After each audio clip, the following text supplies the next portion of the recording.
of Physics at the Mona campus, and I will moderate this afternoon's proceedings.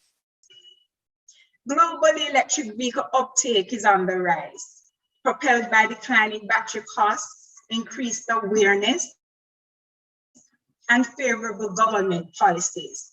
EVs are also attracting interest for their role in reducing carbon emissions and local air pollution, in fostering energy conservation and efficiency in the energy sector and the transport sector, and in eliminating high fuel costs. Locally, we see a number of initiatives around electric vehicles. And this afternoon, we want to highlight 4 of these as the context for our discussion. So on May 7, we saw the commissioning of a public electric vehicle charging facility at the Boost service station in Drax Hall, St. Anne. The unit was installed by the Jamaica Public Service Company Limited and forms part of an island-wide program to roll out 10 charging units over the next 2 months. An electric vehicle council was established to give oversight and review any policies, legislations, and regulations related to the deployment of EVs in Jamaica, and to provide comment on matters relating to safety and suitability of EV technologies locally. This council had their first meeting on May 14 and approved the e-mobility strategic framework. Also on May 14, we heard that Evergo Jamaica launched at Richmond Estates, where its first level 2 or fast charging station was unveiled. Evergo Jamaica Limited is investing roughly 150 million in the rollout of 60 electric vehicle charging stations across Jamaica by year end.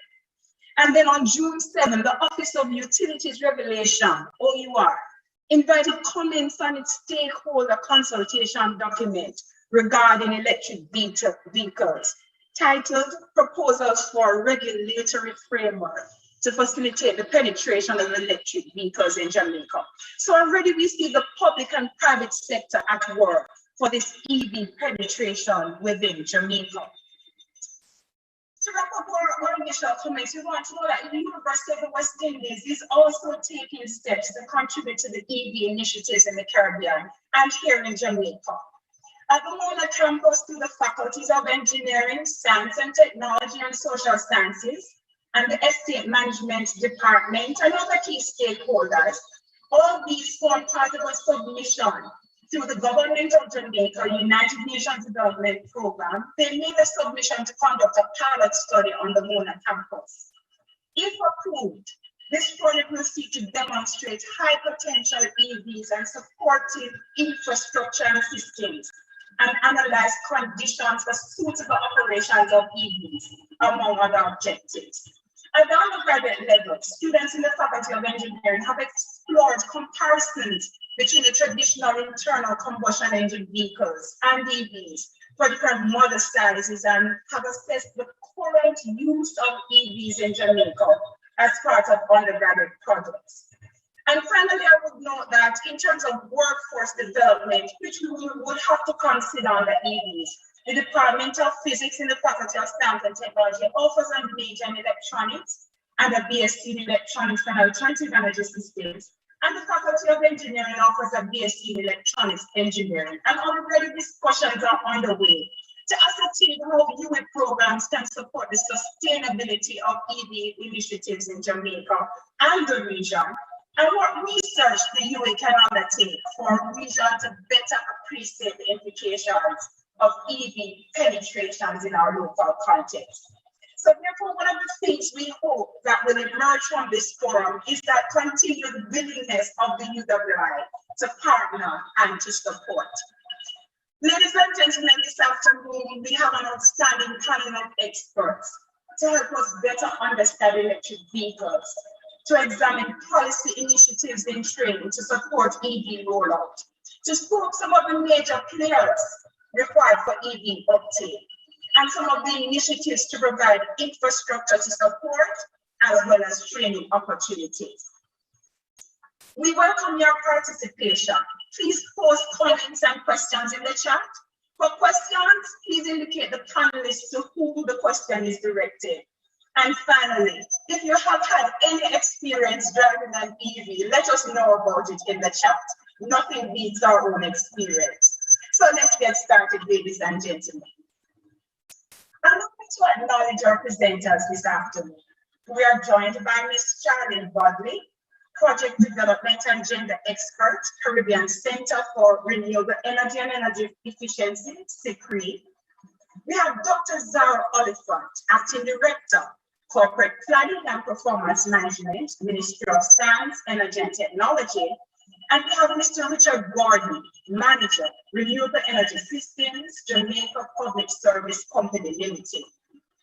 We will also have as part of our panel discussion, Mr. Ian Levy, Acting Manager, Jamaica German Automated School, and Mr. Clinton Henry, Program Coordinator, Jamaica German Automated School. We will not be joined this afternoon by Mr. Wayne McKenzie, who could not join the forum. So let's get started, ladies and gentlemen, with an introduction to e-mobility. Our presenter, Ms. Charlene Bodley, is CCRE Sustainable Energy and Project Development Expert. Having served as an energy specialist in her island home of St. Lucia, Ms. Bodley further supported the Caribbean region as a consultant in the area of sustainable energy. Ms. Bodley holds a Master of Engineering degree in Energy and Environmental Management from the University of Flensburg, Germany, a postgraduate diploma in geothermal project management and financing from the United Nations Geothermal Training Program in Iceland, and a Bachelor of Science degree in Environmental Energy and Environmental Engineering out of Mexico. Ms. Bud is a former program manager for the Clinton Climate Initiative and Carlick-owned Women in Renewable Energy Wire Network. Ladies and gentlemen, Ms. Bodley.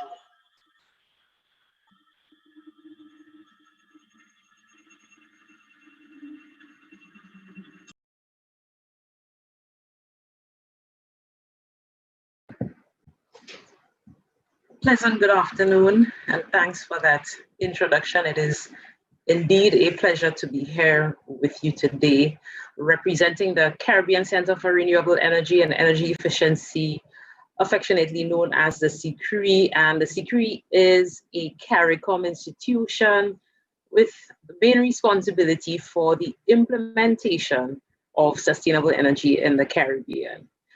And so today, because the CCRE has, as one of its 7 strategic program areas, a keen focus on sustainable transport, I am very happy to deliver some brief remarks on as an introduction to e-mobility. I felt it necessary to look at where we're at in the Caribbean, and you would notice that I have Jamaica highlighted in red. What is our transport situation? What is essentially driving a transition to e-mobility within the Caribbean? If we look at these numbers, I think they speak volumes. And so across CARICOM, we have an average of roughly 39 to 40% of all energy consumption coming from the transport sector. And that is a significant energy consumption in relation to our other sectors, including our electricity sectors. And therefore, so we see Jamaica against that average being 42, right about very close to the average of 39, 40. And that means that our region faces high dependence on fossil fuels. And so in relation to the transport sector, fossil imports accounts for roughly 10% of GDP across CARICOM member states. Now that means that the transport sector is a significant contributor to economic development and is increasingly linked with the energy sector. So we don't work in silos, and the way we are moving globally doesn't allow us to single out the transport sector. While it may not be a panacea as we seek to transition our energy sector, it surely is such a big part. And therefore, we face an era of disruption, as we call it, that has been ignited by emerging transport technologies. We heard in the introduction that globally, over the last few decades, we've seen significant technological advancement in the area of electric mobility. And that has also fueled changing requirements from our stakeholders across our region. And therefore, what is e-mobility? Now, I think when we hear e-mobility, the very first thing that comes to mind is powertrain technologies. What is an electric vehicle? It's a vehicle that moves with electricity as opposed to our conventional internal combustion engines. However, e-mobility is so much more than just the technology, although I must admit the technology is a huge part of e-mobility.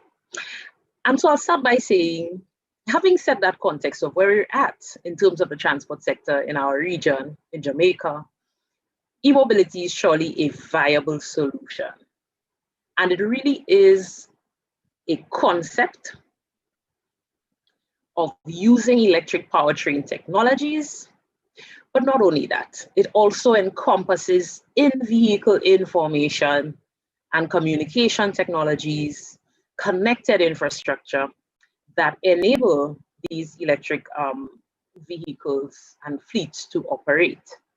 And so I wanted to mention that apart from the technology, which is essential and a centerpiece, connectivity and electrification also form a great big part of e-mobility. And I'll go one step further to add one more layer or one category, and that is transport demand management. But before I do, electrification, I think, is perhaps the simplest one to tie into e-mobility as we understand it. So essentially, the integration of mobility into the electricity sector, and that's why I mentioned earlier, it's quite difficult to work in a silo or to set apart the technology without looking at the entire system as being e-mobility. So that integration of mobility into electricity sectors, and that's be it our conventional electricity grid with our current energy mixes or our projected and intended renewable energy dominated national grids. And that happens through, again, the deployment of digital technologies. But of importance to electrification is the interaction among policy instruments, political economies, and these can tend to be very complex. Electricity production, energy mixes, so to include renewable energy, market dynamics, supply chains, among others. Now, can we look at e-mobility without looking at connectivity and digitalization? And I'm really pleased by the efforts of our universities in the region to tackle this topic. Electrifying our transport sector will require us to also enhance connectivity and digitalization to enable the interactions that are necessary within vehicles, between vehicles and infrastructure, and even vehicles to grid, vehicles to homes, vehicles to other buildings. And that is collectively now called as V2X, and X being anything that your vehicle, your electric vehicle can interact with. As well as, of course, the connectivity across transportation networks. And the third layer, which is important for us to consider as e-mobility, would be transport demand management. And why is that so? As we look to transition, we think about electrifying our public fleets, we think about electrifying corporate fleets, our privately owned vehicles. There needs to be a redistribution, and that will happen naturally, and so we have to prepare for it. And we have to ensure that that happens in a manner that is effective. And so we should have aims to reduce and redistribute our transport demand in space and time through the application of policies and strategies, which we will hear about in subsequent presentations, and all that to achieve our desired mobility revolution. And so to focus a little on the technology side of things, and I think this is one area I imagine would excite our students at UE and other universities, powertrain technologies really refer to collectively what we call electric vehicles. And when we think of EVs, I'm sure a Nissan Leaf first comes to mind as a fully electric vehicle. But there are various classes. Without going into too much detail as an introduction, I will focus on a fully electric vehicle, which essentially consists of an electric motor, sometimes more than one, and therefore energy is supplied from rechargeable batteries. And so that vehicle, which you would see on the very right of my screen, is void of an internal combustion engine and would have to be charged so that you have that supply of energy to your batteries. And then you have that flow of energy from your batteries to your electric motors, which allows your vehicle to move and function as a vehicle. And then on the, what we say is the more secure side, the safer side, we have hybrid vehicles. And we have two main types. We have our conventional or traditional hybrid electric vehicles. So what I have on screen as HEV, and that consists both of your ICE, your internal combustion engine, your electric motor, a very small battery. And of course, you have regenerative braking, by the way, across all three types of technologies, which means that as you brake through driving, that your batteries are replenished to a certain point. Now, your HEV, through your batteries, and all the power from the batteries essentially coming from your gasoline, your conventional fluid. So you would notice that absent from that diagram for the HEV is any indication of charging, because in the HEVs there is no plug-in charging. So that battery will allow us, and you can have a look while I speak, at your gas range and your combined range of these three technologies.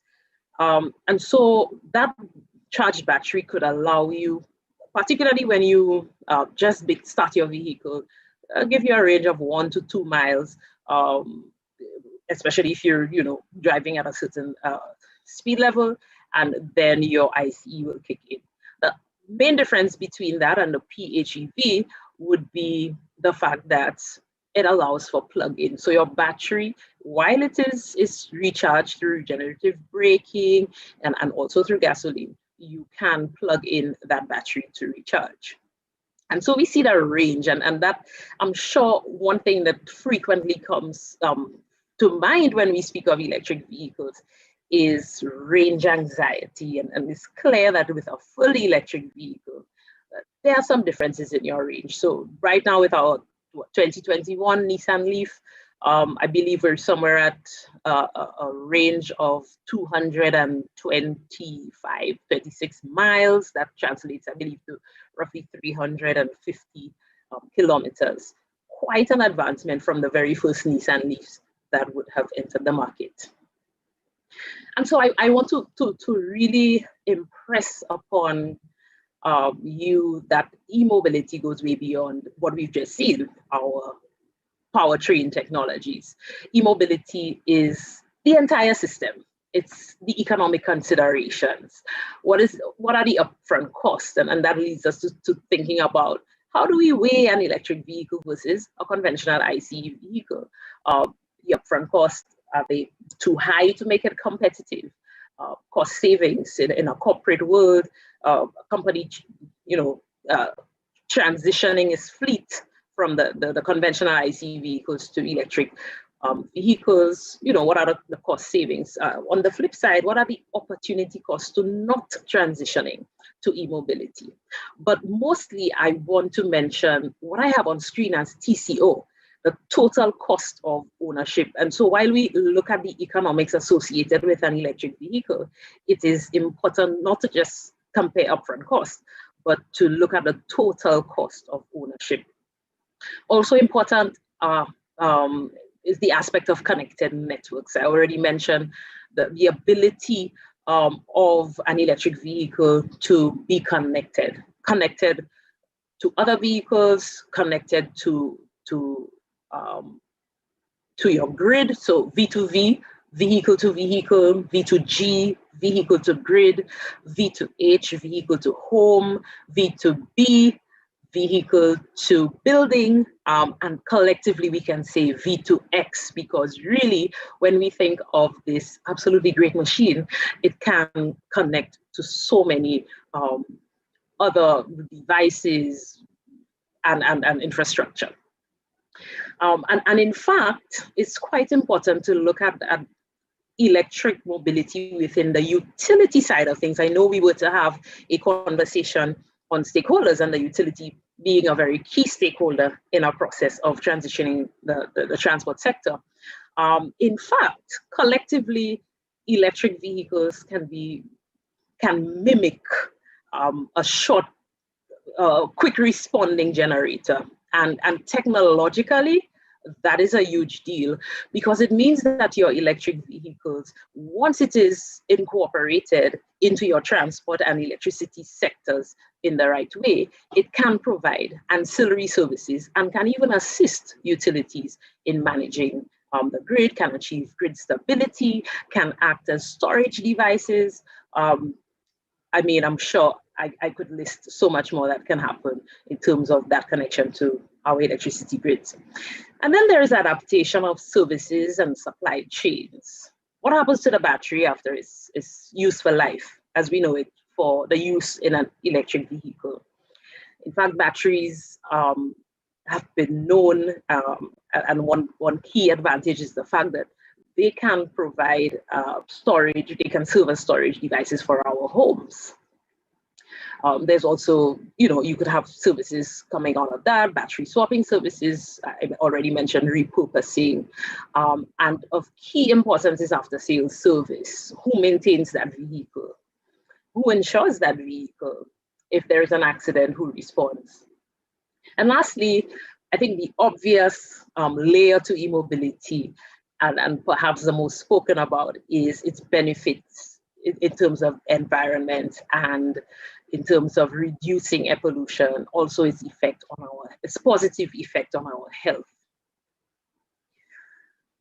And as a country, and as a region, what really is our motivation for e-mobility transition? I think prime areas of interventions seek to address the following, including mitigation of GHG emissions, and Jamaica, like other Caribbean islands and countries, have submitted its commitments to the Paris Agreement. NDCs have been set in our member states, and of course, on a national level, we have commitments. I'm so happy to hear at the introduction of the framework developed in Jamaica for electric mobility. Energy security and dependence on imported fossil fuels, and that's part of a huge movement to transition the sector in general. Jamaica, from our last report at the C3, is at 16% of penetration of renewable energy, and even renewable energy in terms of e-mobility would be important. Transport efficiency, market demands for lower operation cost, and I think it's difficult not to bring in the COVID discussion into this, because our post-COVID recovery will really require us as Caribbean people to be innovative and to really push to lower our operational costs in a number of sectors. And so transport, that shift to e-mobility can surely be a contributor. And then we have health, as I mentioned, and in general, quality of life improvement of Jamaicans and Caribbean people. Corporate fuel efficiency, and I mentioned the assistance to utilities or grid operators to maintain grid stability by optimizing charging for demand response. And also you may have the layer of increased demand sales. And what happens if we don't? Well, we remain susceptible to the vagaries of the international oil market. And I candidly state that we really run the risk of becoming a dumping ground for ICE vehicles, in particular used vehicles, especially as producer countries accelerate their own transition to e-mobility. with these ICE vehicles that would have already been introduced to the market, we would be the receivers of it if we do not tap into that transition in a catalytic way. Continued and exacerbated inefficiencies in our transport systems, missed opportunities to benefit from increased resilience. So I mentioned an electric vehicle being able to be a storage device. Our hurricane seasons increasingly are proving to us the need to increase our resilience, and surely we could tap into that. Continued and increased health risks from air pollution, and that speaks for itself. And so therefore, what has delayed the transition? Because we already established that we've seen significant technological advancements throughout the last decades. There are a range of what we would consider disadvantages, or I would say sometimes even misconceptions. Range anxiety. So if I want to drive from Kingston to Portland, that's roughly 2.5 hours, can my electric vehicle go that distance? And if it can't, what convenience do I have along the way to be able to charge that vehicle, as I would be able to stop at the pumps and fill up with gas? And therefore, very closely linked to that is the lack of charging infrastructure. And in jurisdictions where the transition has been successful, I'm going to single out Barbados, one key factor is rolling out a charging infrastructure as your technologies are deployed. And so these must go hand in hand and be properly timed. Perhaps another deterrent is high upfront cost. I believe that is also tied into a lack of information for buyers. I mentioned not merely comparing the upfront cost of an ICE vehicle within the same class as an EV, but it is useful to conduct an analysis and look at your total cost of ownership. If I own both vehicles over 5 years, what is my total cost of ownership? Availability of maintenance services and the capacity associated with that. And even in some cases, we've seen an apprehension on the part of insurance companies and other related service providers to enter the space confidently. Users also complain that sometimes the electric vehicles are not as sexy as a vehicle within the same class, and as an ICE vehicle within the same class. So in terms of design and the availability of models and options for buyers, that has proven to be a deterrent. And therefore, to counter that, what can encourage the EV uptake? Surely on the government side, incentives for EVs and disincentives for ICE vehicles. I already mentioned, I'm going to again reiterate the importance of charging infrastructure networks to create that level of confidence among buyers and users, providing the right information to buyers, and of course the Caribbean Center for Renewable Energy Efficiency, the CCRE, is key to that. We have in fact put out a number of knowledge products and can be found on our website. Financing mechanisms, our financial institutions, how much are they on board? How comfortable are they to enter the space and to provide the right tools to support the transition? And of course, capacity building the capacity of our mechanics. So they have to also be a big part of the transition, and first responders in the case of unfortunate accidents. And as I end, I just wanted to touch too on the stakeholders. I know this would have been a separate presentation, but just to mention the transition cannot happen without all the players in the space coming together and acting collectively. So your utility companies, your government agencies, insurance agencies, the private sector. I mean, something as simple as thinking about business models for your gas station owners. If we have a high penetration of e-mobility, what happens to the business for the gas station owner, and how can the gas station owner tap into these new opportunities? And so I definitely encourage dialogue, bringing together private sector, public sector players in the space. And to sum all of that up, I would say that there are 4 main classes of strategic initiatives required to charge ahead, including technology and infrastructure. And I believe UE has quite a bit of involvement in that area, grid integration studies, how do these technologies interact with our grid? Quite some opportunity there to do some research. We have finance and market development and innovation, policy and regulation, which we will hear about in a bit, and lastly, capacity development and awareness.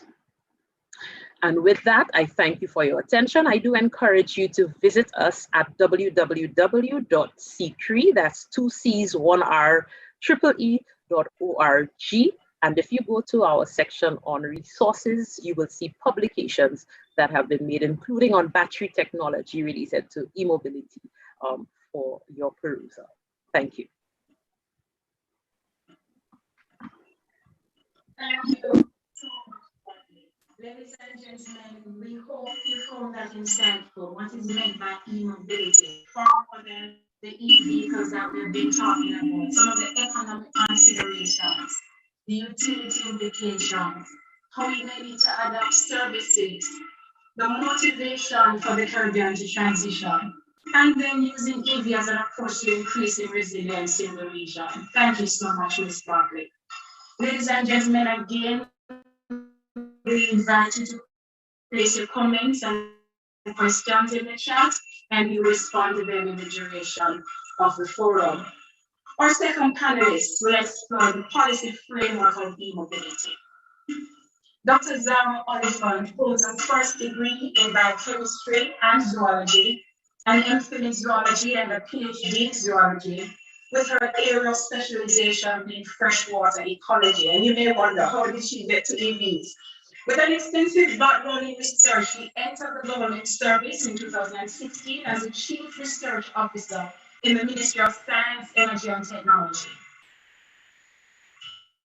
In her capacity as head of the research unit, there was a report on electric vehicles in 2017, which was updated in 2018 and served as an early contributor to the discussions regarding e-mobility.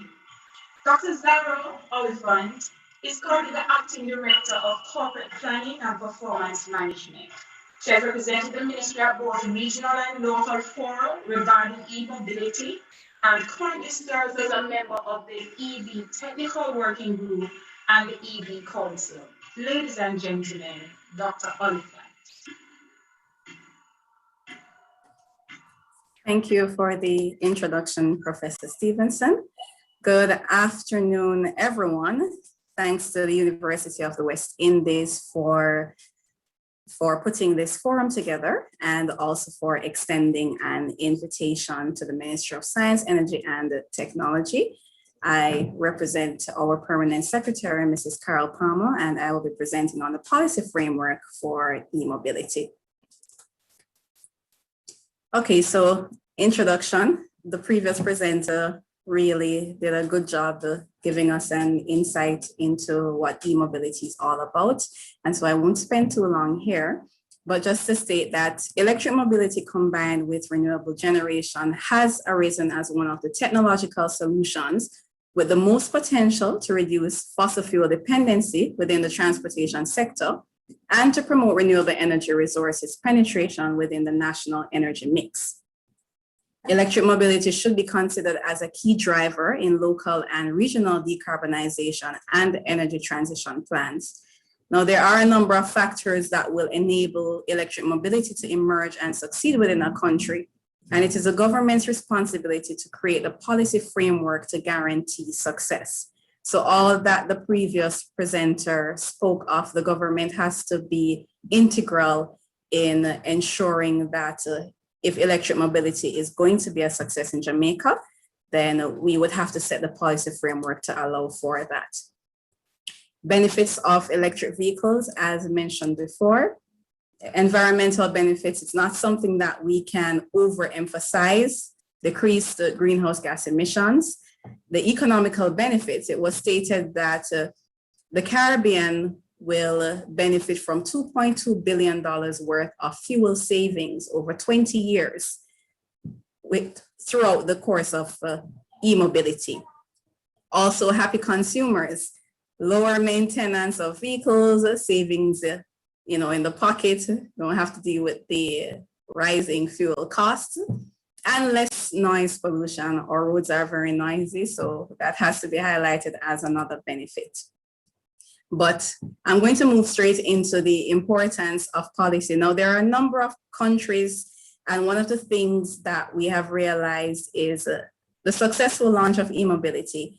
It is tied to a strong policy framework. It is tied to governments taking a stance. Some stances are very, very strict, very harsh. Some governments take a more relaxed, easing into stance. But the success of the e-mobility in a particular country is paralleled by the kind of effort that happens at the policy level, policy and legislative level. So looking at lessons from our neighbor Barbados, and it was very, very good to see our previous presenter mention them, because they're really, really a good example. And there are a number of lessons that we can learn from Barbados. They were at the ECPA Ministerial in 2020. And these points are taken from the presentation that was done there. In 2020, there were 400 to 500 EVs in the island. For every EV imported in Barbados, the equivalent of the solar capacity needed to power the vehicle must be imported as well. So it goes hand in hand. It's not just to bring EVs in without giving consideration to renewable energy serving as a source of power for these vehicles. They have more than 40 charging stations across the country at multiple locations. Solar car parks are prevalent island-wide, and at least 1/3 of public buses are EVs. Now, Barbados has a target, very ambitious, very, what's the word here? It's a very strict target, 100% renewables by 2030. And that's part of the reason that even the importation of EVs, it goes hand in hand with the importation of solar capacity. And that's because they are really aiming to achieve this target. Their cabinet approved a policy for no further import of ICE, this is internal combustion engine vehicles, buses, for its public fleet as of March 1st, 2021. It excludes police cars and garbage trucks for the time being, but that shows the extent to which they are serious about getting EVs as the main vehicles in the island.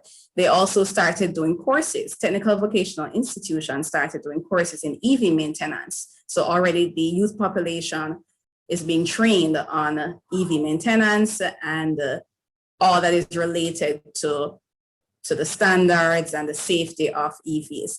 The government will soon also be setting a timeline for when ICE vehicles will be completely banned from the island of Barbados. So of course, Jamaica, being Jamaica, we have no intention of being left behind by our neighbors, by the world. And as a previous presenter said, we also want to avoid becoming a dumping ground for ICE vehicles. So what has happened in Jamaica? What has been happening? So research into best practices and the applicability of electric mobility in Jamaica began within the Ministry of Science, Energy and Technology in 2017. By way of cabinet decision dated May 14, 2018, the ministry, MSET, received a mandate to develop an electric vehicle sub-policy. Now, arising out of this decision, the ministry then entered into an agreement with the Inter-American Development Bank, the IDB, in 2019 to develop a strategic framework for electric mobility, and the third draft of the framework has since been completed. The strategic framework for e-mobility considers 4 scenarios, and the 4 scenarios are displayed on screen. Electrification of the private fleet. So this would be a few customers who are a little better off, I would say, and they import their EVs into the island, and the private fleet persons who can afford it, they go ahead, they're doing their thing. There's also another scenario, electric mobility for a small portion of the population. So a few more persons driving EVs, but the dominant vehicles that you're seeing are still ICE. Then another scenario contemplates early adopters among the public fleet. In this scenario, it would be the public transport system as the early adopters of EVs. And then scenario 4 is Jamaica goes electric. Unsurprisingly, the government is pursuing scenario 4, Jamaica goes electric. Now, what this contemplates under this scenario, the benefits are that the public transportation fleet takes the lead in electric vehicle acquisition, increasing its electric vehicle share. So this would be our JUTC, government entities investing in electric vehicles for their own transportation needs. And also if we could get the public passenger vehicles as well, becoming a part of this and investing in electric vehicles, and it would start off here. So 16% of the share of the public fleet is, the aim is to have at least 16% being electric vehicles by 2030. And then this would lead to the benefits being spread to the private fleet, to the regular consumers. And as they learn about it, as they see it, they see the leaders, taking charge, then there's interest, and it's contemplated that 12% of the share of the private fleet would be electric vehicles by 2030. And of course, the environmental benefits cannot be left out. E-mobility contributes to decarbonization of the transportation sector. Greenhouse gas emissions are reduced by 14% from the base scenario. So all of this is the aim on the scenario 4, Jamaica goes electric.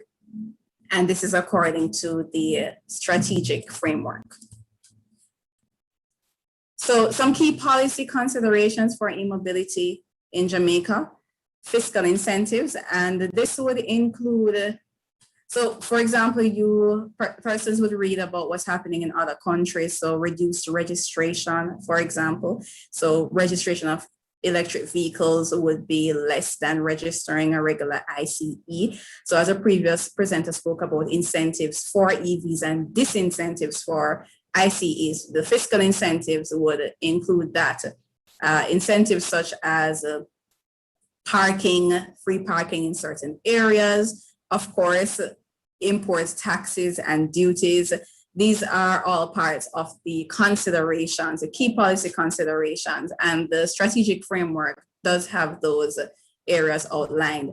Charging infrastructure, very critical, and not only the infrastructure, but the standards as well.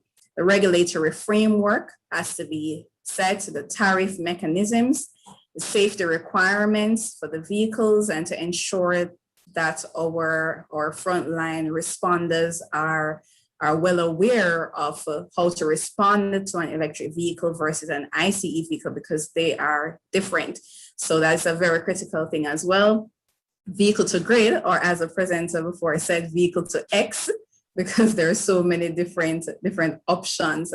The impact on the existing grid, battery disposal or battery repurposing, renewable energy integration, and training and public education. So these are some of the key considerations, and there are other policy considerations as well, because this is a very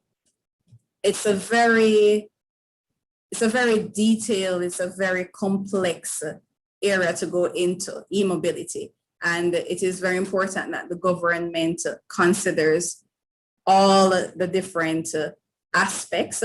There may be need for sub-policies, there may be need for just one policy, but all of this is coming together, and it starts with the strategic framework. All right, so moving towards an EV policy. As I mentioned before, there was a report on electric vehicles, May 2017, and this has since been revised. The cabinet decision in May 2018, the strategic framework for e-mobility through the partnership with IDB that was developed in February 2020. And the EV Council was established in May 2021, had its first meeting on May 14th. Its next meeting is actually slated for tomorrow. And the OUR stakeholders consultation document, which the moderator referenced before, that document went out for consultation. The time period for receiving comments, I understand, has passed. And So that will lead to the regulatory framework. All right, so what are the next steps? So the next steps for the government, it's not the government's intention to just have everyone, going ahead and the government is running behind trying to catch up. So the next steps from the government side, MSET, is to finalize a fiscal policy related to the strategic framework. So all the fiscal incentives that are necessary to ensure that e-mobility that we get to scenario 4, Jamaica goes electric. It's not something that can just be done without the necessary approval.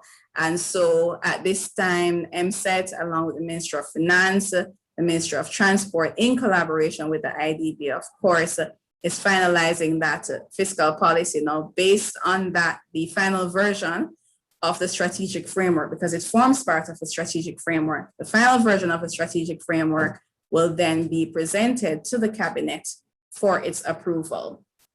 Also, arising out of the stakeholders' consultation regarding the regulatory framework for e-mobility, the OUR will be taking into consideration all the comments received, and they'll be publishing an EV regulatory framework this summer. Upon cabinet approval of the strategic framework, what can happen now, because the strategic framework lists a number of action items with the different players, the key entities that will need to be involved in those action items. The Ministry of Transport, of course, being a very key player. So upon approval, the implementation of the actions from the strategic framework, we can start seeing that happen. And arising out of all of this and happening in tandem, putting things together from even as early as now, is the development of a comprehensive EV policy. So the EV council that has been established, it includes stakeholders, key players from both private and public sector. And it is that council that will give oversight, that will be reviewing documents, will be looking through, ensuring that the process of Jamaica going electric, that process goes as it intends to, so that the targets set for 2030 can be achieved. And with that, I thank you, and back over to the moderator. Thank you so much, Dr. Oliphant. And so Dr. Oliphant has just shared with us some of the players, some of the policy considerations, the goal for the public fleets and the private vehicles, the roadmap towards EV policy. And so it's a beautiful overview of where Jamaica is at with respect to the policy framework. And again, with your questions, we will explore those some more. And so our final presentation will examine infrastructure initiatives to support e-mobility. We have with us this afternoon Mr. Richard Gordon, who comes to the table with a master's degree in mechanical engineering from the Kobe University in Japan, specializing in rotor dynamics. At the JPS, he has served in various capacities, including plant engineer, reliability engineer, project planning and development analyst for the Generation Expansion Division, manager for renewable energy systems, and now serves as the manager in the business development division. His working experience also includes a short stint as lecturer in the Faculty of Engineering and Computing at the University of Technology, Jamaica. His current project portfolio includes the development of photovoltaic systems, energy storage systems, and the electric vehicle charging network pilot project. He's fluent in English, Spanish, and Japanese, and is a member of the American Society of Mechanical Engineers and a registered engineer with the Professional Engineers Registration Board. Ladies and gentlemen, Mr. Gordon. Thank you very much for that introduction. So today I'm going to share with you, as we look at the infrastructure to support the e-mobility ecosystem, as we like to call it. I'll share with you some information about the different aspects of infrastructure, the different types of infrastructure that are required. We'll look at different types of chargers, the different standards of chargers, even the location of chargers from an infrastructure point of view, and communication network to support the chargers and the use of the chargers. Just waiting on my slide to transition.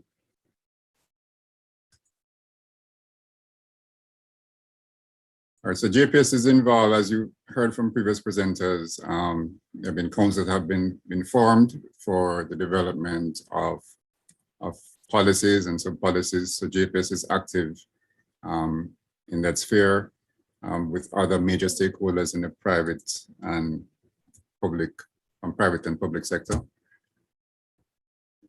We are active in that role, as some of you may even recall years ago when there was a large ban of an electric vehicle on the side of our head office. JPS has realized from then it was imminent, the development of the electric vehicle in Jamaica as a new mode of transportation. So with that, we have embarked upon and have received approval from the regulator, the Office of Utilities Regulation, for the execution of a $1.4 million project for the installation of EV charging infrastructure. The initial phase involves the rollout of 10 charging stations, which include 3 level 3s, and we'll go into a little bit later what's the difference between a level 2 versus a level 3. But for now, we'll just leave it as simple as that, to say 3 level 3s and 7 level 2 chargers to form an initial layout of a network across the island. So as I mentioned, we're actively involved in not only the electric vehicle charging infrastructure side of it, but also actively involved as one of the stakeholders as a utility in the policy development, as well as public education and supply chain of vehicles. Because it's an entire ecosystem, and all different players in the system have to be communicating so that it evolves as best as it can for consumers and commuters. So in this electric vehicle ecosystem, there are different pillars. They range from, which I'll discuss on more today, the charging stations, but you'd have heard mention of the price of electric vehicles, range anxiety, the driving range of vehicles, the residual life of the battery, the ability to be able to sell the battery for it to be used for another purpose, and to have that fund to contribute towards replacement of a battery. That adds to the total cost of ownership, the total life cycle cost of an electric vehicle that users will take into consideration. Safety aspects in terms of first responders, getting persons to understand how they should react to arriving on a scene of an accident with an electric vehicle. And last but not least, among the pillars, technical obsolescence. It's a rapid evolving technology. Persons may even recall if you bought a solar panel 5 years ago, sometimes it's a struggle even to find the same size panel now in 2021.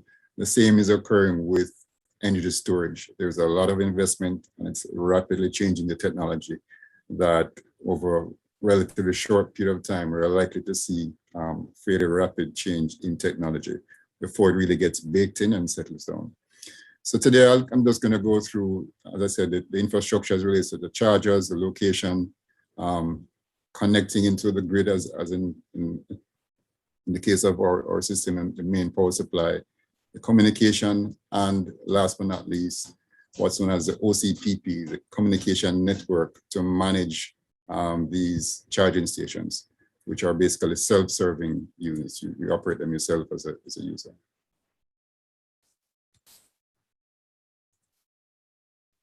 All right, so let me so we'll touch briefly now on the type of chargers. Quite often in discussion around electric vehicles and chargers, when person asks, how long will it take to charge? How difficult is it to charge? Quite often what's forgotten is what we call the level 1 charger, the most basic of chargers. This is actually the charger you get with the vehicle, as an example is shown there in the picture. when you purchase an electric vehicle, you actually get a charger with it, which you're able to plug in at home. It resembles almost a large laptop charger. Those can be in the range of 1.4 kilowatt, relatively small, easy to use. On your initial charge, it will take quite some time to charge your battery. But users find that if you're driving, for example, from Kingston to Portmore and back daily, doing a 40-kilometer round trip a day, this charger will serve for your evening charge when you plug it in every night or every other night as you see fit, as enough to top up your vehicle to meet your needs of replenishing the energy of your vehicle on a daily basis. This is one of the major changes of this ecosystem, that as commuters and as users, we're become accustomed to over the last century that our access to refilling our vehicles, you have to go somewhere to get it, and always be concerned where is the next point that we can add fuel to our vehicle. But the primary means by which electric vehicle owners have been charging their vehicles is from charging at home. And if you're not charging at home, we all live within close proximity to a source of electricity. So persons who live in places like apartments, there's really just a matter of working out provisions for which persons in stratas and apartments can have access to charging infrastructure and through communication networks that they can use it. So there we have the level 1. It's not a public charger, it's your own personal charger, but in the public charging space, what you typically see are what are known as level 2 and level 3.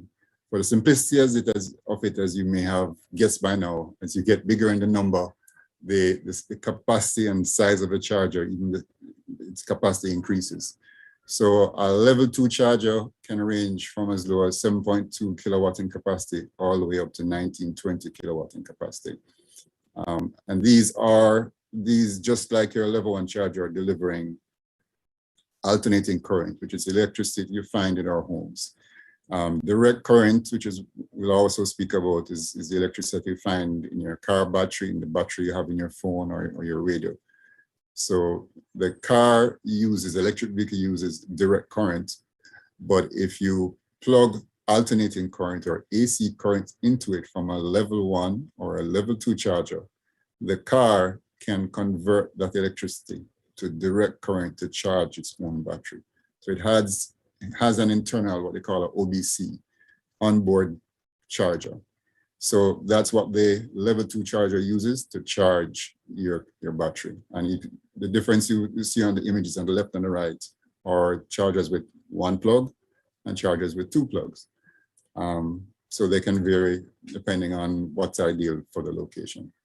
And finally, the larger of the group, which is level 3, or for simple terms, level 3 chargers, which are primarily direct current chargers, or popularly known as DCFC, direct current fast charge. And as you may have guessed by now, these deliver primarily direct current directly into the battery. So they're able to deliver a lot more power, a lot more current, and deliver a faster charge. A simple fast charger, a 50 kilowatt charger, you can be receiving up to 40 kilometers every 10 minutes, to put it in terms of what distance you can drive versus the time to charge. So it's very quick in terms of how much power you can push into a battery. And you may have also heard of things like Tesla superchargers that can go up to 350 kilowatts. So those are much more powerful chargers, able to deliver a lot more power, provided the grid can manage it and the vehicle can accept that much power. But all in all, these serve as the key chargers on the public network to allow persons to get quick charging. So you would have you would have seen an image with a charger having even 3 plugs, and you wonder why are there 3 plugs? Well, as the industry has evolved, there have been different standards. And as time goes on, we expect there to be consolidation, and it has started to occur. So I'll share with you what exists and the challenge that will face the policymakers and ourselves in narrowing it down, because it's an economic decision to try and narrow down on our own standards so that we don't have too many standards trying to match, and you end up spending a lot of money just having multiple plugs when you could have had multiple of the same plug, and several people can charge at the same time. So for example, in North America, they use what is known as the J1772. And the top row has the AC and the bottom has the DC. So North America is dominated by the J1772, as well as Tesla has their own, to the extreme right, their own proprietary plug. And that's a whole different discussion as to why Tesla went ahead and just developed their own standard. Then in Japan, they adopted for AC chargers, they adopted the American standard. But within Japan, Tokyo Electric, a major utility in Japan, developed their own standard. And the reason was Tokyo Electric as a utility started to think ahead from the very beginning. How can a vehicle be connected to the grid and feed power back into the grid? So even before the vehicle to grid technology has gotten to the stage of widespread commercial adoption, Tokyo Electric as a utility went ahead and developed a standard, thinking ahead that this will eventually happen, and this is a standard that should be able to support it. A lot depends on how much that standard is adopted, or how other standards may adopt that type of technology. And then you have the European standard. You see the images above and below. What you're seeing above for the AC, you're seeing something similar below on what's known as a CCS2, Combined Charging Standard number 2. So that's basically the European standard. And finally, in China, they have what's known as a GBT standard. The AC plug, as you can see, is quite similar to the European. And they have their own DC plug, which is unique. In terms of consolidation, Europe has already declared that anything in Europe has to have CCS2. So even Tesla's supplied to Europe have to have that standard. We have seen movement from Nissan to go towards CCS2 and move away from CHAdeMO. So we're seeing some amount of consolidation around CCS2. So it's likely that you will have CCS1, CCS2, and we'll wait to see what Tesla does, if they'll maintain their own or adopt one of those two. But as a country, the challenge exists for us in that, as it relates to used vehicles, we can almost import from anywhere in the world and import any standard into our country. Whilst because we drive on the left-hand side, the factories that our vehicles are likely to come from in terms of new vehicles would tend to be factories where European vehicles are made, and thus it would be easier for them to have the CCS2 standard.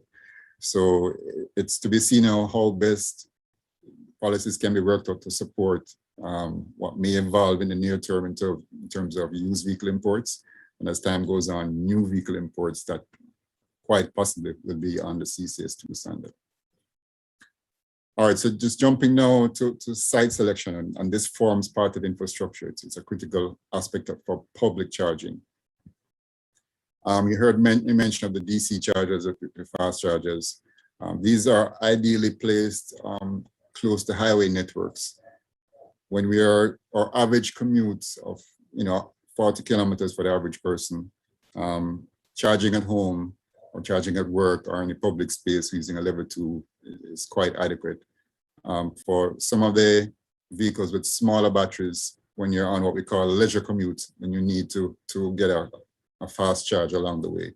And that's the purpose that DC chargers serve, to provide you a faster charge to fill your battery up so you can get to the end of your commute and back as you may need. Supporting that now are level 2 chargers, which are best placed at locations where persons will spend on average 30 to 60 minutes or plus of that, like a supermarket, a restaurant, where you go for entertainment, a bar, even your apartment at night. It's suited best for like a level 2. And it's what I would call an opportunity charge. Your primary objective is to sleep over the night in your apartment or to go shopping, and you're using that opportunity to charge your car as well. And obviously, as you would have figured by now, that the rate of charge is less, the cost less to install, but the rate of charge is less. It's a balance between the needs of a driver. Drivers need to have easy access to these chargers. They don't want to have to risk getting into a location, similar to how you locate a gas station now. You want persons to have it very easy to get in and out, 24-hour access. Another key thing about electric vehicle charging stations is it's self-serve. We still have our gas stations that are not self-serve. We're accustomed to somebody pumping our fuel for us. The electric vehicle ecosystem is a self-serve system. So these areas need to be well lit, they need to be safe. The parking for EV should be reserved and accessible. If you go to a location and find it's very congested, even if you ask for the location to be reserved, you almost have to put a security guard standing over it to ensure that it's not used. So you have to look for locations that the EV parking will be respected, and as time goes on and the need for additional parking is required, that this can be accommodated. Because of the current time to charge vehicles, I mean, an average commuter will spend 15, 20, 25 minutes on a fast charger. They want to do other things, whether it's, have a rest stop, grab a quick snack, whatever the case may be, though the time passes very quickly. It's self-serve, so wheelchair access now becomes critical. The person who has a physical impediment now may stay in their vehicle to get their gas pump. They have to exit the vehicle to plug the charge point into their vehicle if there isn't anybody else to do it for them. Fortunately, there are other things you can simply do from your phone, data system. And last but not least, location, ensuring that you don't have issues with poor drainage, etc. From the grid point side, or what's commonly referred to as the charge point operator. Charge point is an industry term for the plug, and the person who operates that charger, we refer to it as a charge point operator, in our case, JPS. It's critical that the grid actually have the capacity to meet the power demand of the charger in the immediate needs and the near future as these are expanded. Communication is a critical partner. The users need to use their smartphones. They have to have communication across a reliable network. You're doing a commercial transaction, so the communication needs to be reliable and secure. That charging station also has to receive and send communication about your charging. That also needs to be reliable. So the evolution of the EV ecosystem and a lot of the developments that are to come on stream, communication is very important for these to be functional, for them to work in Jamaica. And last but not least, to the ease of accessing the grid. For example, going to a location and somebody says, well, you can put it all the way around the back.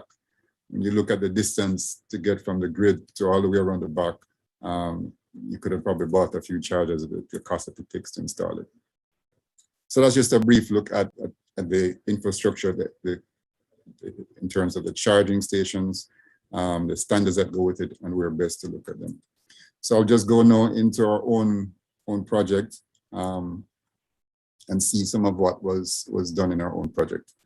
So the concept behind this initial layout is to have the level 3 DC fast chargers at critical points, in this case, Kingston, St. Anne, and Montego Bay, and then supporting level 2 chargers distributed around the island. Strategically located to ensure that there is worry-free transition around very hilly terrain.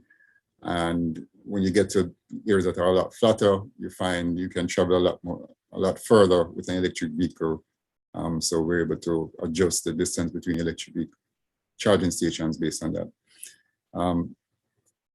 Coupled with it is also the regulator aspect, which is that an electric tariff has been approved for public EV charging stations, and it's a time of use tariff, and that has been integrated into our charging stations via our network software provider, which in this case is an entity known as ChargeLab. And ChargeLab is basically also the name of an app that allows the user to interface with the charger, conduct their commercial transaction for JPS. So as I mentioned, the project entails 3 level 3 chargers, They're upgradable up to 150 kilowatt. So they're future-proof, for want of a better word, for what we see as for the next maybe 5 years, it's likely to come into the island. And then 3 level 2 11 kilowatt chargers and 4 level 2 7 kilowatt chargers. So today we have installed 3, one in Booth Service Station in St. Anne, and 2 others, one in Ironshore, which is another level 3, and one in Manor Park. Ironshore and Manor Park are just awaiting GI certificates before we commission and go live with those. Harborview is in design review, and that will be rolled out shortly, and Port Antonio has started construction. And we're finalizing contracts and 2 others and just going through some negotiations and 2 others. So you see images here from charging done in St. Anne with different types of units. To the left is the St. Anne unit, the drag salt unit at Booth Service Station after it's been wrapped. And to the middle, you can see what it looked like originally. And to the extreme right is Manor Park. As you can see, there's a distinct difference in size. AC, a level 2 charger is really just taking power from the grid and filtering it, powering it through switches and other security systems and safety systems. And in the case of our level 2 chargers, you're using dual plugs, which means you have 2 plugs on the unit of the same standard. Our level 3 chargers have 3 plugs. It actually has a 43 kilowatt AC plug on a Menenkes, which is a European standard. It has what's known as a CHAD demo, the Japanese standard, in the middle, which is also can be easily converted to Tesla through an adapter. And on the extreme right, we have CCS2, which is a European standard, which can be adapted to other standards such as CCS1 from the United States. So there you end up with 3 different plugs. But if we had somewhat gotten to the point of consolidating standards, we could probably have had 2 of the same standard and an AC plug to be able to serve more vehicles at the same time. It's a 93 kilowatt charger because the AC plug is 43 kilowatts, and either DC plug can push 50 kilowatts. They can share the 50 kilowatts at any given time. The others to come on stream are Harborview, Port Antonio, Clarendon Park. Those will come on stream very shortly. As I mentioned before, there's some that we're finalizing contracts and 2 that we have on a negotiation. A critical part of the whole infrastructure, and sometimes it's not, persons are quite often not aware of it, other than just communication, is the network side of it. In our case, we chose to use an entity known as ChargeLab, which gives our users access to a North American network as well, through the use of the same app. So the user interface is primarily through an app, locating a charging station, finding directions to the charging station, finding the capacity of a charging station, if it's available or in use, or if it's down, initiating a charge, selecting your plug, knowing how much you have charged, stopping your charge, and then receipts are sent to you, you check on your accounts. All of that is done via an app. And you also have what's known an RFID card, which is basically an alternative that you use after having set up your account, that you can swipe by the charger, and that links to your account within the app. But all of that is done through the network service provider that links all these chargers and communicates with them and the users. Everything now is done through a phone and through a smartphone. So it's very critical for stable, reliable, secure communication from the user as well as to your network operator. What does this infrastructure look like? Finally, as I mentioned, as you may have heard mentioned before also, is we selected to use what's known as an open charge point protocol. This is an open protocol, it's an open standard, and I can give an idea of the opposite. If we chose one that's closed, you couldn't communicate. It has its own private language, and anybody who doesn't have that type of network can't talk to it. an open charge point protocol, if you think of something like our own multi-link ATM network, where you can go to any multi-link ATM with your debit card, which you can think of it almost as if it's an RFID card, and access your account, because it's an open network that allows you to link with the different banks. This is a similar type of protocol for the EV network. And we chose that network because we know that it's a type of network that can respond to the rapid development that is going to occur within the EV network. Communication between the charging station, as I mentioned, and the network management system, that's done by service providers like Digital Flow, and we have our own JPS network that we do consider based on the location when we can, to see how best we can improve not only security but reliability and speed. And the same network, as you realize, also supports the user's communication back to that network management system and then back to the charger. So communication from network service provider is also key. And if you think of the other technologies that are likely to occur, you realize communication is very important. Driving a vehicle and letting go of a steering wheel, things like that, they don't happen unless you have very reliable communication systems. And then there's communication back to the network management system and the reliability of that system as well. So finally, this is a picture of from PlugShare. It's where users can go in and update information on where chargers are available and the types of chargers. So this is just a quick snapshot of where Jamaica is today. There are a few private chargers that are on it, as well as public chargers. And the two in brown are two DC fast chargers, one in Jackshall and the one that has been installed in Ironshore. So we see this as just the initial layout of the EV ecosystem from the charging network point of view. And as this ecosystem develops and evolves, we expect that all aspects of it will develop and evolve as time goes on.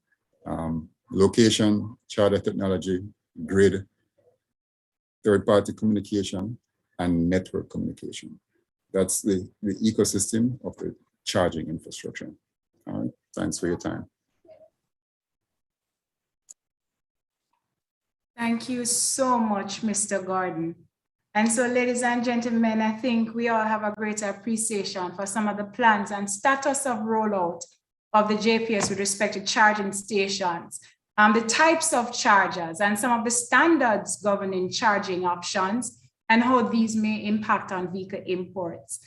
We heard of site selection considerations, and it gives us a greater appreciation of the connectivity issues that Ms. Bowley spoke of earlier. Thank you so much, Mr. Gordon.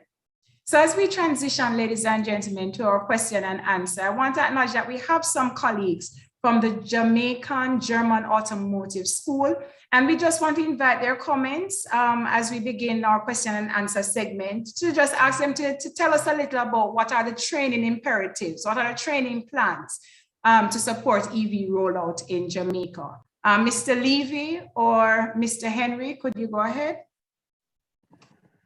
Hi, good evening, everybody. It's Ian Levy. I am currently the manager at the Jamaica German Automotive School. One of the things that we're currently looking at is how we go about training the future workforce that is going to be required, the future technicians that are going to be required for the industry. And at the moment, it's in its early stages, because we're yet to find out what sort of support with regards to the infrastructure is going to be available. But also we're looking into talking to the main manufacturers about the technology that is available on each of these vehicles. On the whole, they're very, very similar with subtle differences. So training should not be too much of a problem. The only thing that we need is to have the commitment from the manufacturers to allow some of our instructors to have access to the technology so that we can deliver it. So with that in mind, we're partnering, we're looking to partner with some of the major manufacturers with regards to putting together a curriculum, a suitable curriculum that will enable us to put the course together. But also with an extension to that, we would be looking to train people such as the fire services, because often, well, I hope it doesn't happen too often, but sometimes people do get into accidents. And working overseas, I have been involved with helping to train some firefighters or bring about an awareness to firefighters about how to deal with an electric vehicle in an accident. So those are some of the sort of spin-offs that we're looking to engage the fire services and the police with regards to the safety surrounding electric vehicles. But on the whole, the main crux of it is just getting together with the main dealers, coming up with the necessary background knowledge that is needed, train our instructors to be able to deliver the necessary courses that will then give the necessary qualification so that we can have a good workforce in the future, which is definitely going to be required in the industry in the not too distant future. Thank you so much, Mr. Levy. And I'm sure there are a number of institutions waiting to partner with the JAGAS as you outline a direction for the training initiatives. Dr. Oliphant, we have a question from the chat. Are there plans to change the legislative framework to allow for direct use of renewable energy from public charging stations, since the power will have to be sold to JPS first? Okay, thank you for the question. I know that there are actually several questions and I listed them down, but this is actually a key point that is being considered by the OUR. So what I had mentioned in my presentation with regard to the regulatory framework, this is a very key point. And when the regulatory framework is published, it will address this and what exactly will take place to ensure that there are no prohibitive factors that would preventing e-mobility from rolling out in Jamaica. Okay, thank you so much, Doc. Doc, to you again. Can anyone Yes. What is that current duty regime in regard to importation of EVs? I'm not sure if you want to take that one, Doc. Well, yes, I can. So there, and I'll pair it with another question that I saw later on, asking if there is GCT on electric vehicles. So there's currently an import duty of 20% for hybrid electric vehicles and 30% for battery electric vehicles. Now, the import duty is also an area that the fiscal incentives being developed will seek to address. And with regard to the GCT, there is no GCT for electric vehicles. However, on hybrid vehicles, it is 15%. Okay, Doc. Okay. I wondered if we could bring in Ms. Charlene Bodley. Ms. Bodley, you had in your presentation started speaking to some of the players in the market that would be important for EV to be successful in Jamaica, and I imagine in the region. Could you highlight that some more for us, please? Sure, and I think I also saw a question in the chat concerning what we were doing on the CARICOM level. So I will say on the regional level, as a regional stakeholder, how we're driving that. Our primary efforts are in the development of what we call the REVs, which is our regional electric vehicle strategy. The CCRE would have developed the framework for that strategy, and the strategy is nearing the end of its development and would then be presented and shared with our member states. In addition, we are also designing and implementing a number of projects and interventions. And I, even in my presentation, I had intended to mention that while we speak solely on land transport, e-mobility does extend to other forms of transportation. So marine transport is something that we need to look at. We're tourists tourism destinations in the Caribbean, and we need to look at how we incorporate that into sea transportation as well. So we do have a few projects in the pipeline that will look at green ports and how we can green our ports to prepare for electric mobility extending to sea transport. In terms of your players on a national scale, I think that's a bit clear given the panel and the constitution of the panel today. So your Ministry of Energy, and I see the questions coming fast and furious at Dr. Oliphant. Everybody wants to know what government will do, what government is doing, what direction the government will take. So that's obviously, I think, one of the most obvious answers. The government and its policy development efforts will be important in driving the utility. Again, with Mr. Gordon's presentation, we see so many layers and so much work even for the utilities, your communications, your telecommunications agencies.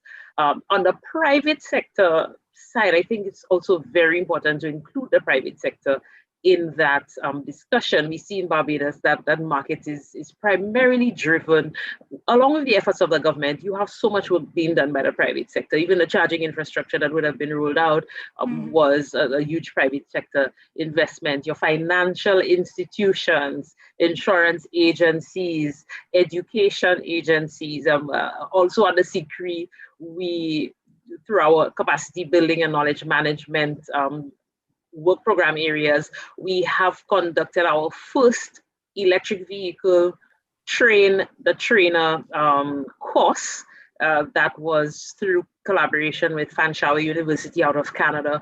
And we've just launched our CARICOM Energy Knowledge Hub. And I'm mentioning that because the training materials would have been imported into our CARICOM Energy Knowledge Hub so that anybody who have missed the training could catch on and have a look at the video. So our universities and even the private sector, we just heard from Mr. Levy, I believe, the role of private sector agencies, even in building capacity. Thank you so much, Ms. Bodley. And I have another one for you, and I think Mr. Gordon. When do you expect V2G? You're going to have to remind us what we mean by V2G.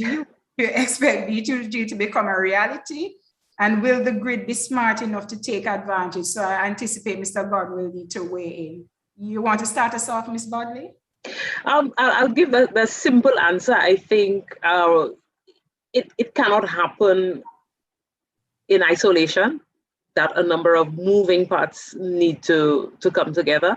In terms of when that happens in Jamaica, Mr. Gordon, over to you. Remind us what V2G means. Remember, for our audience, please. Sure. V2G means vehicle to grid. So to give an idea, let's say you're home, you're consuming 300 kilowatt hours a month. You may, if you're looking at, for example, a solar system, you may be interested in a 6 kilowatt hour battery. Or if your home consumes more, you might be contemplating a 12 kilowatt hour battery. But parked outside in the garage is a car with a 45 to a 75 kilowatt hour battery. So vehicle to grid is a technology that allows you to harness the battery from the car to use it to potentially supply a home and even onto the grid. So the technology exists, but like many things, it's really a matter of cost.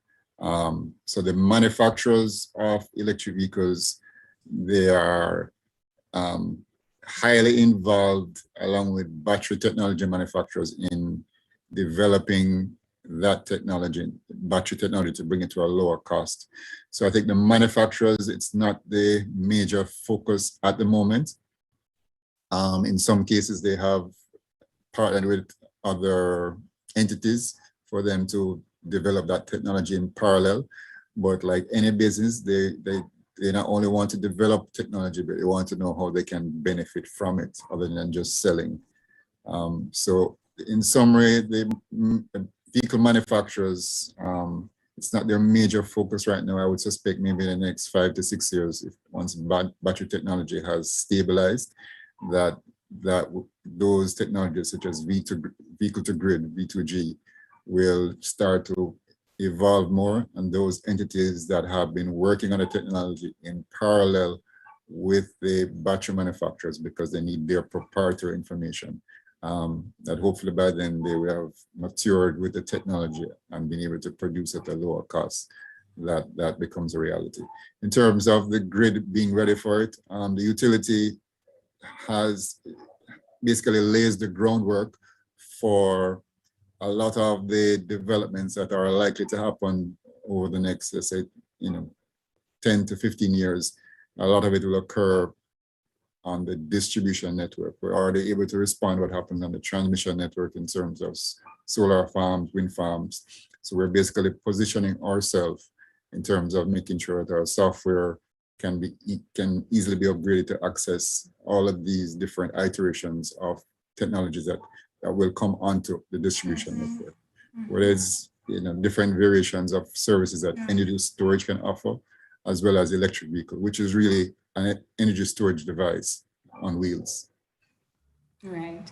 Thank you so much, Mr. Gordon. Mr. Gordon, we want to feel two more by you before we head back to policy. Can you speak to plans by JPS to integrate renewable energies as that power source for a charging station? And can you speak to, will JPS be committed to power some of the, okay, we just dealt with renewables. Can private charging stations be integrated into the JPS system? Okay, let me take the first one, which is renewables. Yes. So from a macro scale, powering a charging station connected to the grid, one of the reasons for the push for electrification of transportation, especially private vehicles, is that it should be able to foster increased penetration of renewables. There are other things that need to be involved, but that's the thinking, that you can increase the penetration of renewables, especially large-scale renewables. So yes, that is possible, and it's already occurring as the government sends out requests for proposals for the development of more renewable plants. Once those are brought on, they're integrated into the grid, then it becomes part of the entire network, the entire ecosystem, and it becomes part of the entire supply, whether it is into your home or into a vehicle. On a charger by charger basis, I think that is part of the policy that is still being worked out. There already exists the net billing and also the connection, let's call it framework. As it now relates to electric vehicles, I think that is part of some of the policy discussions that are currently ongoing. Can private commercial operators install electric vehicle chargers? Yes, you can install your electric vehicle charger. What obtains in Jamaica is that our laws basically state that one entity is allowed to sell electricity. So the key thing is the sale of electricity. So installing charging stations, some persons have already done, you put up at a supermarket or the restaurant, they're able to install a charging station, but the sale of electricity still remains within the remit of the utility. Thanks so much, Mr. Gordon. A quick one for you. Will Negril come on board in the charging stations? I imagine whether Negril is in the early plans in rollout. We're working on it. We're waiting on some feedback to finalize that location. Getting into the heart of Negril has been a challenge, so we'll have to be a little bit outside of Negril, but we can't go too far because, as I said, if you have the grid, you still need to have good communication. So it's something that we hope to have nailed down within the next 2 weeks. And then from there, it will take another 3 weeks to get it deployed. Thanks so much, sir. Yeah. Go ahead, Sir Gordon. Yes. Oh, okay. Thank you so much, Sir Gordon.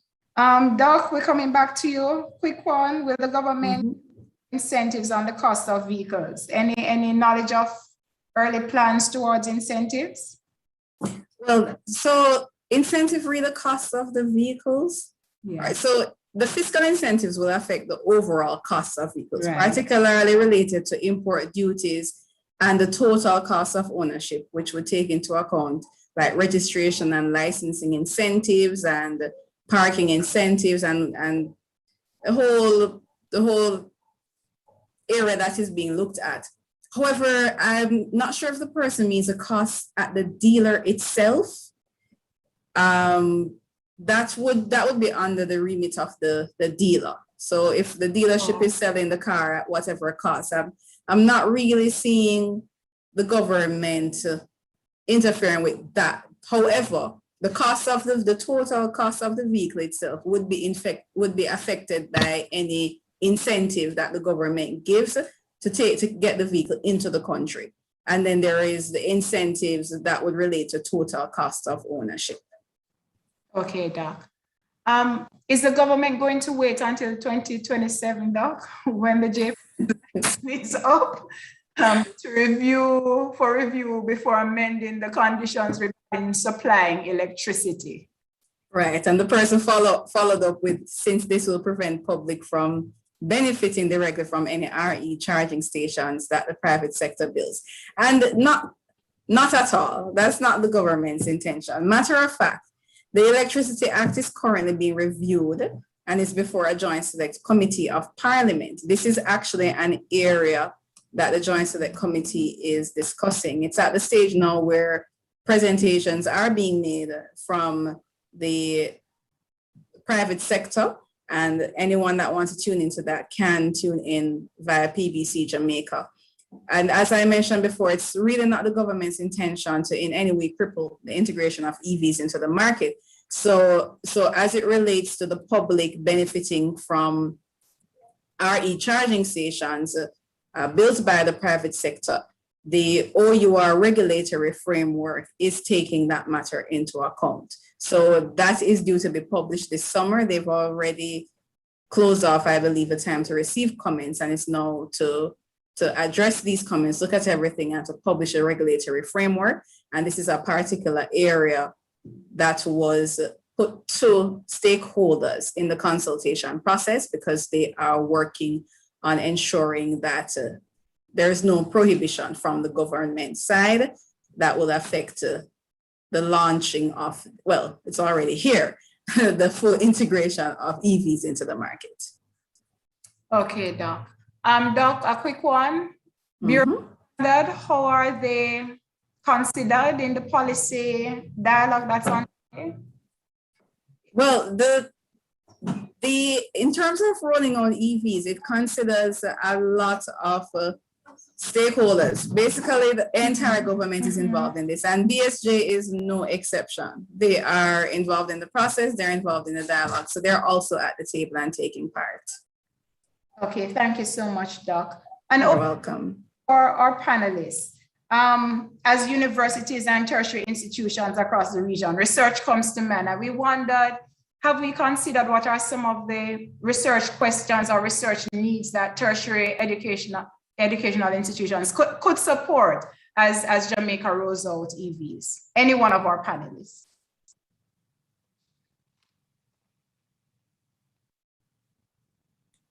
If I can, I think any country has to roll out its own map based on its own challenges. And I think as a nation, one of our challenges is we want to have, even if we're physically small in size, we want to have a lower cost of energy. New technologies emerge, and there's always a delicate balance between the integration of new technologies whilst at the same time driving down energy costs. Whenever you have to buy something, you have to go to a bank and borrow money for it. There's always a cost out of it. So I think there's work being done by the regulator in terms of laying out these maps. So I think one of the areas that also universities can do is look at research to see how best technologies, evaluate roadmaps in terms of how different technologies are rolled out and their suitability and how best we can tweak it at the micro level in our societies. Because sometimes our policies look at a much higher level, but sometimes the devil is in the micro details to see how best different technologies can be rolled out for different sectors of our economy to get the objectives that we want as a nation. That's just my initial thoughts. Thank you so much, Mr. Gordon. Pausing if any other panelists wants to weigh in. Yes, I'd like to weigh in. Just recalling an example from Barbados, where the technical vocational institutions, they started courses in EV maintenance to develop a new skill set. So one of the challenges that they issued to the institution was for them to come up with a development for conversion from ICT to EVs. So in that way, that would challenge the minds of the young researchers. So maybe not necessarily that, but there might be other aspects of EV technologies that can be explored, and they can develop, they can create models, because if they can work on something like that, converting ICE to EVs, and that can be projects within the university, then that would have implications, of course, for the entire nation. So it's a very critical, as a researcher, it's a very critical area. And if we can get to researchers and these young, brilliant minds, there's so much going on in their minds as they read, as they expand, that we don't even know about. So if we can really find a way to integrate that and have that dialogue, then I'm sure that the entire nation would benefit from it. Thank you so much, Doc. Mr. Levy, I'm not sure if Mr. Levy is still with us, or Mr. Henry. Can you just remind us of maybe some of the next steps that JAGAS has identified in terms of scoping out possible training courses to support EV rollout? What are the next steps, and what are possible timelines that may be guiding the JAGAS right now? Well, sorry, go on. Go ahead, Mr. Levy. No, sorry, Ms. Irene, I didn't know you were here. No, you please go ahead. Yeah, I just got back from the other meeting. Oh, okay. What happens is that JAGAS has been looking at EV vehicles over the past few years, because we recognize the growth of the industry.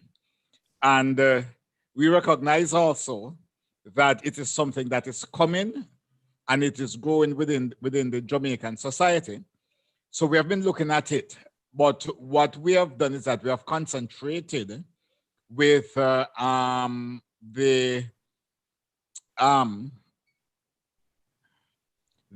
hybrid vehicles, and we have been doing training with the use of hybrid vehicles over the last few years. However, the introduction of straight EV vehicle is something that we have been considering. However, we have not yet gone into it, because the technology has to be exposed. Well, the institution has to be fully exposed to the technology in order for us to, in turn, expose it to our trainees. And Right. Unfortunately, the automotive industry tends to be a little bit close-fisted when it comes to exposing information to the training sector, in order that the information can be spread openly to all the trainees and to all those that are in need of training as it relates to that type of knowledge within Jamaica. Okay, sir. Thank you for that intervention. Ms. Bodley, so looks like you may want to weigh. Yeah, I wanted to add to some of the areas that come to mind, and there are many. So I would say it's important for science to meet economics. So on a macro level, it would be good to have some research done in the Jamaican context, in the Caribbean context, on the revenue that government may forfeit introducing electric vehicles. It's one of the responses that we get, or one of the concerns that are expressed to us by government agencies, because at present there is a revenue generating stream from ICE vehicles. I also want to encourage that forward thinking to extending e-mobility to our waters. So ocean technologies, how our ports need to respond to that growing need. And I'm sure it sounds like JPS has it figured out, but on a Caribbean level, perhaps grid integration studies studies that would be able to guide our utility companies as they participate in the transition. Thank you so much for that, Ms. Bodley. We have a question for you, Ms. Bodley, while you have the floor. Impressive work being done by SICRE. Would your organization support a regional standard for charging? We heard about standards. Awesome question. Yes. All considered under our regional electric vehicle strategy, the REVs. Excited when that work is done to be able to share that with our Caribbean region. In terms of the development of standards, I think that's an awesome idea. Very useful. We tend to simply adopt, although I believe that the electric vehicle technologies are so mature though. What I would say is we would be able to provide significant technical input and work alongside CrossQ. So CrossQ is another CARICOM institution responsible for standards and quality. And so something like that would have to be done in collaboration with CrossQ, like we've done for energy efficiency. So there are energy efficiency standards, building codes, etc., to include all of that. And so definitely with a push to QI, quality infrastructure, SICRE would definitely look at that. Thanks. Thank you so much, Ms. Bodley. All right, 2 more questions, colleagues, and then I'm going to invite each of our panelists just to give us a closing statement that you'd love our audience to leave with as we close out the discussion on EVs. We have one, Mr. Gordon, asking, why is JPS only installing 3 DC fast chargers? So the initial phase of our project had a budget cap of about $500,000 US. So based on our initial estimates, we fit as many level 3 chargers as we could, whilst at the same time allowing for enough level 2 chargers to provide the presence of a network. If we did it all level 2s, we'd have a greater visibility of our network, but a critical part of our network, even one as basic as this one is the level 3 charging. So we first made sure we had provision for level 3 chargers and basically filled out the rest of the budget to create an initial network with level 2 chargers. As we go on looking at other phases, it's quite possible that there will be a greater focus on level 3 chargers. There's a lot of development occurring along the South Coast, so we have to match that as well in terms of movement of electric vehicles, and as we deploy electric vehicle chargers, where persons will travel and where persons are likely to buy electric vehicles. So it's a balancing act in terms of making that investment as this ecosystem evolves. But naturally, as it grows, the number of public chargers will expand exponentially. Thank you so much, Mr. Gordon. Dr. Oliphant, we have one speaking to the repurposing. Any forward planning in the framework for repurposing of private and public vehicles, batteries for grid or residential storage after these batteries pass their end of life for favorable operation? Not sure if you can speak to anything in the framework right now that needs to with repurposing of batteries. Well, it is certainly a key policy consideration, and that's something that's being discussed because a comprehensive EV policy would need to address that. What we can't have, it would be an environmental nightmare if used batteries, there's no provisions made for their disposal or their repurposing. So it is definitely a key policy consideration, and there are plans being made for how this will be addressed. So yes, there is forward planning in this regard. Beautiful. Thank you so much, Dr. Oliphant. With that, welcome. I'm going to invite final comments. I want to invite Ms. Bodley. Would you go ahead? Any final comments for the audience to consider as we close? Thanks, and it's been such a pleasure being here and being part of this conversation. So extending my thanks on behalf of the SICRE for inviting us to speak. I just wanted to add to the research areas, the health sector and the impact on health with that that technology transition. That's also a key area for research.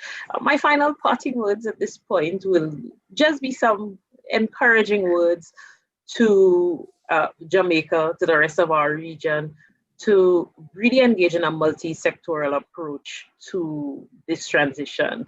I know sometimes it seems that the odds are against us. There are a number of disadvantages and a number of hurdles that we have to cross over, but we do not want to be stuck in a few decades or even shorter time, being left behind as the rest of the world transitions. I think that that's really key for me. We have seen ourselves or typically operated as technology importers, and I think we have the brain power, we have the capacity to be able to innovate within that space, and be it that innovation means how our moving parts, how these elements, we can bring them together to make the transition successful. So that is my challenge for us, Caribbean people, for you, talented Jamaicans, to each, contribute and be part of that transition. Thank you. Thank you so much for that, Ms. Bodley. Dr. Oliphant? Yes, thank you also for the invitation to the ministry. It was good to be here, and it was good to also hear the other presentations.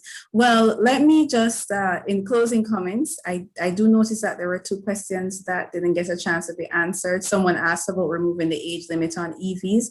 I'll quickly state that with EVs, because batteries lose capacity with age, this would need some careful consideration, because importing an old EV and then having to change a battery after a few years' time, the batteries are very expensive, and that's part of the reason that EVs are still very expensive. However, the cost of batteries have been improving over time. And so I just wanted to make sure I addressed that. But in closing, I would say that I know the perception of the public is always that, government is slow, government isn't doing anything, but we are doing things. We are working towards it. Of course, it's not as fast as persons would desire it to be, but what we are working to ensure is that we get it done right, correctly. The public benefits, the environment benefits, and everyone benefits. And so as we look to finalize, as we look to have the strategic framework approved by Cabinet, to see the published regulatory framework from the OUR, this is literally the launching pad. And the EV Council, again, it's already there, already set up. This is a launching pad for us to now start really pressing on that gas and moving forward as we integrate EVs into our transportation system. So yes, it might have been a slow start, but we're getting there. And the support of the public, the understanding of the public about this particular technology is also a key area that the government will need to boost that public education campaign, also boost the training to ensure that we don't just have these EVs and the training capacity isn't there to maintain it. So there's a lot that needs to be done. And because there's so much to be done, it's not pleasing to some persons, the time period is taking, but we're doing our best to ensure that this is done correctly and launched, and the integration happens as quickly as is possible. So I thank the public for your patience and for the support that you give to the government in this regard. And we welcome any comments, suggestions. Feel free to visit the MSET website to contact us as we continue to do our best in this regard. So thank you again, Yui, and my fellow panelists. Thank you so much, Dr. Oliphant. Mr. Gordon. Yes, thank you for having me, for being able to, share a few minutes with yourself and the listeners on the panel. Just want to say, and to endorse what has been said before, is that we're going through a critical stage now of consultation, getting feedback from different stakeholders. I encourage persons to participate, try not to stay outside and critique alone, but participate, try and understand the reasons for different opinions from the different parties, even if they have their own biases. And because I think it is through consultation that as a nation, we have been able to develop world-leading systems that have worked very well for us. And that's the goal that I believe we want to achieve in this case, as we see to what I would call reintroduce electric transportation. We're coming from this over a century ago. We just happen to be going back there to save our planet. So I encourage everyone to not only participate, but give a good listening ear, understand the different opinions. And that's how I believe we can grow going forward. Thank you. Thank you so much for that, Mr. Gordon. Thank you. Mr. Levy or Mr. Henry?